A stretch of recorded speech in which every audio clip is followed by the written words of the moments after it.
കല്ലാർകുട്ടി ഡാമിൻ്റെ ഷട്ടറുകൾ അപ്രതീക്ഷിതമായി തുറന്നപ്പോൾ മുതിരപ്പുഴയിൽ കുടുങ്ങിയ വിനോദസഞ്ചാരികളെ രക്ഷപ്പെടുത്തി.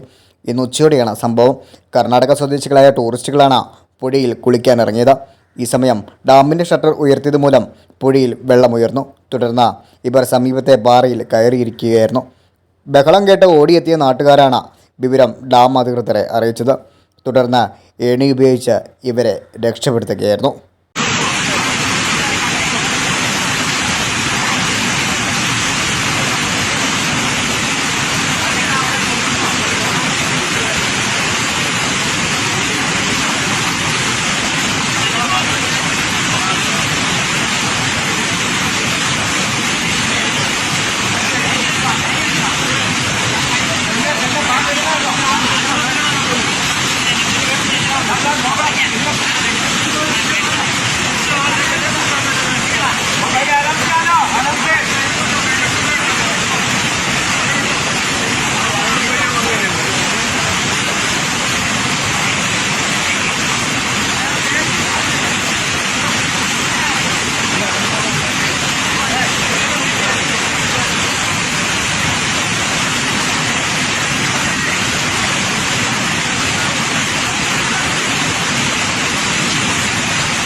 News desk top media, Rajakkad.